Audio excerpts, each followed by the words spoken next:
It's Andy O'Reilly for the Muskegon Channel, and on the other end of the line there is Daniel Durston, who is coming to town at the Frauenthal Center. He's going to be here March 3rd with part of the show, which I'm really kind of excited about, the Million Dollar Quartet. I'm an old music guy. I'm just meeting Daniel for the first time. I come from a radio background, and there is still an aura of excitement around that Million Dollar Quartet. That one time when Elvis and Jerry Lee Lewis and Carl Perkins and they get together once, and they have a recording session, and that was a one-time deal. Look, before we get to that though, let's start off with you, because I spent a little time on your website, DanielDurston.com, and I'm going to tell you what, you got some goods going on, man. I really enjoyed some of your songs. I went through all 6 of them that you got there. I saw some of the videos as well. You're an incredible artist. That's some great stuff. Thank you so much. That means a lot. When did you get the bug? Those songs I consider them old now, so wait for the update. I'll put them out there soon. But when I was 9 years old, my dad took me to see the movie That Thing You Do. And as soon as I saw it, I walked out of that theater and I said, Dad, that's what I want to do for the rest of my life. And he was like, great, because he's a drummer, so he's absolutely supportive. But he still wanted me to go to college, as any dad would, for security, especially when it comes to the arts. And I told him, I don't even want to go to college. I just want to tour. And then it wasn't until I was about 22 years old that I proved it to him, that he pretty much accepted it when I started touring around House of Blues with one of my bands at the time. Yeah. So I think he saw longevity in it finally, because I wasn't going to let it go. Well, and for me, it was a little different, because when I was a kid, I first saw this group called Kiss, and I'm like, I need to do that. I didn't even know what they were or what they sang. I just saw the record in a garage sale, and it's like, I need that in my life. And as time went on, I couldn't play a guitar, I couldn't sing, so I can play records, right? So my parents were kind of the same way with me in my career. They're like, you're not going to get very far on radio. You probably ought to go to college. And then it took a few years to prove it that, I can do this. And, I made it for a quarter of a century, so I did pretty good, and now you look back even better. So, you've got some touring under your belt. I saw you played on the Warped Tour, which had to be a lot of fun for a young guy to be out doing that kind of thing. Oh, You've worked your way into musical theater now. Did you ever plan on that, or was it just kind of like, this is what's next? I never saw it in my future at all, but because I didn't grow up with that background. It's just rock and roll music. So when I hit high school, my friend forced me to audition for Grease. Did he? And he was one of my band members. So I was like, if he's going to be busy doing the show, I have no reason to practice on my own, outside the band at the time. And so I said, sure, I'll do it if you're doing it. I got cast as ensemble, and then I absolutely was bit by the theater bug and could not let it go since. And so now I've done about 20 musicals community-wise, and this is my first professional acting-wise, because I've done about 3 musicals prior to this as a bassist in the band for touring musicals, which is another love of mine. So I found this crazy world that I didn't know existed, where you could tie rock and roll music and acting and theater all together. Yeah. Musical theater. And lucky for me, I kind of resemble Elvis, so I'll take it. Right. Yeah. And I'm a fan of him and this style of music, so it really worked out. Now you bring up you're a bass player. Who are some of your influential bassists? Who do you look to and go, wow? You know what? I may not be able to name a couple, but I can tell you what bands they're from, and that's how much I don't know. But I will say my number one always is Paul McCartney for many different levels of writing and vocals and bass. Sure.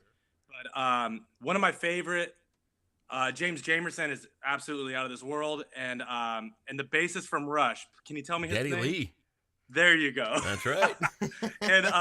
And then for modern bands, there's a band called the Mars Volta, and their original, all their bassists are amazing, but the very first bassist they ever had was a huge inspiration for me when I was 16. So yeah. Well, good, man. Yeah. Well, you got your stuff together. You're doing this tour now. Let's move on to the show, which is going to be March 3rd here in Muskegon at the Frauenthal Theater. Now, I'll give you a little heads up. You're coming to one of the most beautiful theaters you're ever going to see. It is just absolutely a gem in the community. It is so ornate and historic and beautiful. You're in for a treat that night. I'll give you that. But tell me about the Awesome. show, because I mean, there's got to be hit after hit after hit music wise, but there's got to be a Yeah. story in it too. Talk a little bit about the story. Yeah, so this show is based off an actual historic event, which a lot of people don't know till the end, where you see this photo of the original, Right. icons that we're portraying. But this actually did happen only one night, where all four got together, December 4th, 1956, and they all hung out. They started jamming along, and it was actually a Carl Perkins recording session. But in the end, long story short, they all got together. Sam Right. Phillips is the guy behind it all, of course, and yeah, it was just like.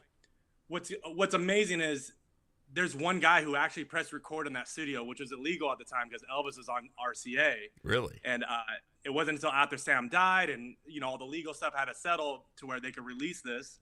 And it was released not too long ago. Yeah. But it's an actual recording where you can actually hear them talking, having fun, hanging out, messing around, playing each other's hits, some Christmas songs because it's December. And it's pretty interesting and pretty awesome to be that fly on the wall. So what the writers did was they wanted to take that same feeling of listening to that original recording and put it on stage. But of course, we go more in depth with the characters' lives. So Sure. we dig a little bit into the stories of each lives as they came to meet Sam Phillips up until that day. And what's great about it is you hear equally from all four icons about, I think, 3 or 4 songs per character. And it's every song that we all know, and Right. At least up until 1956. And I've been a fan of the show since it's been on Broadway, and I've been auditioning for it for 6 years. Is that right? And I'm still a fan today, and I can't believe I get to be there literally in the studio with these icons. And we hope the audience gets that feeling of fly on the wall and get to experience it until the end, which is the big finale where it turns into like a concert. For about 15 minutes, we get to rock out with the audience, head on. So it's pretty awesome. It's a great experience for everybody. I mean, even if you're an oldies fan, if you're a rock fan, if you're a fan of any particular artist, it's really a night that builds up and comes to a head. Absolutely. And we've talked to people who aren't really necessarily fans of musical theater, but what's awesome is it's literally a rock show, and we're all playing the instruments live on stage. And really. A lot of people don't know that, and there's no recordings, there's no faking it, and that's part of the audition process. It's very hard to find each person that could do what they do, and it's super epic, like as far as the show goes. And so I think even if you're not a fan of musical theater, dialogue is only about 2 minutes in between songs, so there's a song every single minute, so don't even worry about it. It sounds like a great time. It really does. I mean, March 3rd, it's going to be at the Frauenthal. We got to keep mentioning that because we want to get some tickets into this thing. We want people to come and see it, not only for the historical aspect of it, but for a great rockin' night out.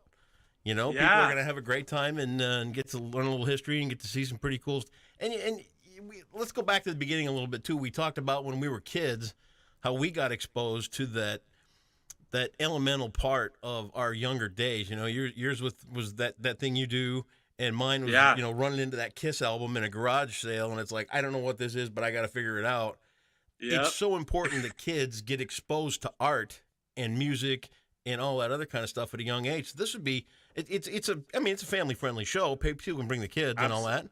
Yes. Yeah. Absolutely. Yeah. And what's crazy is I think a lot of kids are going to find out, or just the youth. So even 20 and under are going to find out they know a lot more songs than they think they would, because these are iconic songs that you've heard everywhere. Maybe they're covered by someone, especially nowadays on YouTube and stuff. But in Lilo and Stitch, you might hear an Elvis song, and stuff like that, where they're going to be like, wait, this is where it came from, And I've had those moments growing up with my dad and different things. But it's like, this is like, they're going to recall a few of these songs, and then now they're going to get to learn the roots of it and get a whole new experience out of it, really. A great night for everybody, the whole family. Great stuff. Well, I'll tell you what, Dan, I'm going to wish you the best on your career. I can't wait till you get up here to Muskegon in March. Be safe on the road. Make sure you get here. Important. Absolutely. We'll try to warm things up. I know you're a California boy. Thank you. You get here and you find 3 feet of snow and 6 inches of ice underneath your feet. You might not want to come back, but we'll do what we can to warm things up for you a little bit before you get here. And again, it's March 3rd. DanielDurston.com is your personal website. I want everybody to take a look at that and hear some of your original music too, because Thank I you. got to be honest, dude. I'm a little older, a little jaded when it comes to picking up on new tunes and stuff. I get a little salty Yeah, me too. because you do that for a living. Hey, honest to God, you know what? Honestly, I'll tell you. I used to hang up on Kid Rock. He would call and he would go, "Hey, it's Bob Ritchie. You got to hear this artist. His name's Kid Rock. He's really great." Yeah, okay, Bob. Whatever. Click. Oops. So I guess I'll take some of that jaded stuff and put it aside and say that I'm going to give your stuff the stamp of approval. I really, really enjoyed your stuff, and we wish you the best getting here March 3rd at the Frauenthal with the Million Dollar Quartet. Daniel Durston, have a safe trip, and we'll see you here in March. So much. All Thank right, you so man. much. Take I good appreciate care. it. Have a good one. All right.